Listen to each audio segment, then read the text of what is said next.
Hi friends, welcome to my channel. ఈ వీడియోలో కనిపించేటువంటిది బాలామృతం అన్నమాట. ఇది అంగన్వాడీ కేంద్రంలో చిన్నపిల్లలకు ఇస్తారనమాట. ఒక్కరికి ఒకటి ఇస్తారనమాట. మా ఇంట్లో ఇద్దరు పిల్లలు ఉన్నారు కాబట్టి మాకు నెలకు 2 వస్తాయి. ఇది ఒకటి మాత్రం మా ఇద్దరు పిల్లలకు సరిపోతుంది. అయితే ఒకటి మిగులుతుంది కాబట్టి దీనికి ఏం చేస్తామంటే మేము మా ఇంటి గేదె పాలిచ్చే గేదెకు కుడితిలో డైలీ ఒక నెల వచ్చే వరకు లైట్గా వేస్తామన్నమాట.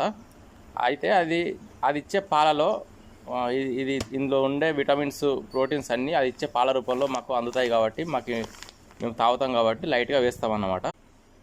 అలాగే ఇందులో శక్తి, ప్రోటీన్, కాల్షియం, ఇనుము, vitamin A, vitamin B, vitamin C ఉంటాయన్నమాట. అలాగే ఇందులో గోధుమలు, శనగపప్పు, మంచి నూనె, చక్కెర, పాలపొడి, విటమిన్స్ ఆర్ మినరల్స్ అంటే కొన్ని రకాల ఫ్రూట్స్ కలుస్తాయి అన్నమాట. ఇది తింటే చాలా ఎదుగుదలకు చాలా బాగా పనిచేస్తుంది.